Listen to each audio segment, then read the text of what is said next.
In today's video, I have you guys with a fresh color settings guide for console players. We'll be going over how you guys can make the colors in your game pop more, and also how you guys can remove the washed or faded look in the game. And keep in mind that we'll be going over both in-game and TV/monitor settings for this video, so you can get as much customization as possible. Now, before we get into the color settings, I do want to show you guys how you can eliminate lag and also get easier lobbies with LagoFast. LagoFast is a software for both console and PC that greatly helps your experience in Call of Duty when it comes to getting bot lobbies and better ping and latency. If you head over to the easy lobby feature after installing LagoFast, which has a free trial by the way, you can see all the servers you can connect to get much easier lobbies. And of course, LagoFast also provides an amazing latency boost feature for both console and PC that is super easy to connect to. Here is a before and after of the ping while using LagoFast. When it comes to new COD releases, honestly, it's a must-have. Now, if you use code DUPER, you can get 30% off on your subscription. Like I said before, they have a free trial if you want to test it out for yourself. And with it being said, let's hop straight into the best color settings. Alright guys, here we are with the first setting. We're looking at brightness/gamma. Now you can find this in the graphics area, whether you are on console or PC. But you guys want to make sure you guys have this on the right setting. If you guys have this too high, it's going to make your game look washed. And if you have it too low, it's going to just look too dark. The biggest tip I can give you guys for this part is to make sure that number 2 is indeed barely visible. That's the best thing you can do. So you can see right here, moving it, as I'm moving up and down, you can see it gets a little bit lighter. When I go to 60, it gets a bit darker when I go down to 40. So you want to find the area where you can barely see where it says Call of Duty in the middle, around here-ish, like 48, 49 for me. It might look different on video, but my monitors are calibrated a little bit, so they might be a bit brighter for me. This right here is the perfect area for me. About 50 is a good, rule of thumb for most people. I know a lot of guys that just turn this all the way up. They want to see everything, I guess, which is not going to work. I'm telling you right now, everything is just going to become brighter.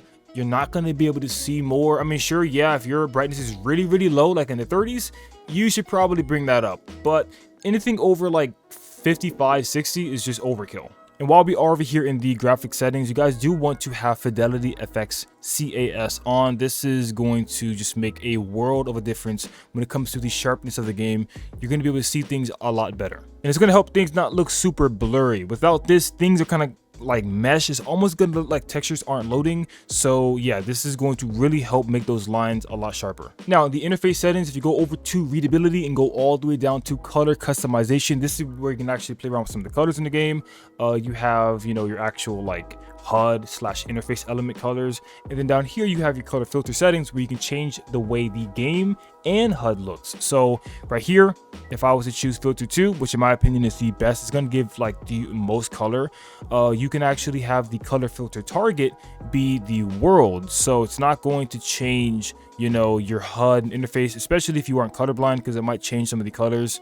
It's only going to change what happens in the world. And then you can also play around with the intensity and increase the color intensity so it's more colorful or less colorful depending on what you want.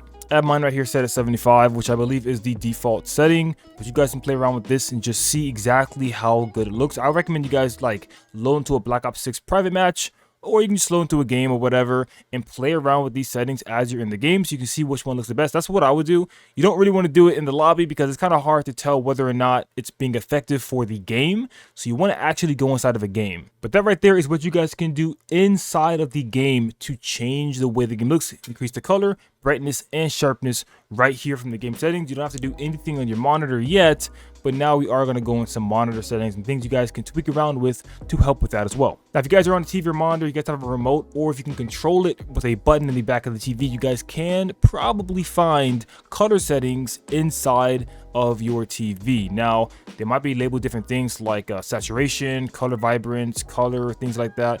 But if you guys can find something along those lines that can increase your color, that will actually help a lot. In fact, that will help more than anything I've said in today's video. In fact, TV/monitor settings are the most effective when it comes to color specifically. If you are a console player, you do not have the luxury of playing around with your NVIDIA colors. You have to use your monitor or TV. So I recommend you guys go ahead and just find out what TV you have. Maybe do some quick research because there are literally so many different TVs. I would not be able to name them all in one video. But I know for a fact that TVs or monitors like LG, Vizio, I believe even AOC and Insignia, they all have settings where you can actually play around with the color specifically and get that nice bright, vibrant color feel instead of the more dull and murky look. You can also probably play around with things like sharpness, gamma, contrast, which contrast is pretty important if you want to get rid of that washed look and still have brightness up higher and things like that. So definitely play around with your TV settings. I cannot stress this enough. But with that being said, that's all I have for today's video. If you guys have a specific TV that you guys are having trouble with or monitor, comment it down below. I'll see if I can help you guys out with the settings on that. But for the most part, it's pretty easy to go through your TV and actually play around with settings. If you guys have any questions at all, make sure you guys comment those down below as well. And with that being said, I will see you guys in the next one. Peace, love, and understanding always.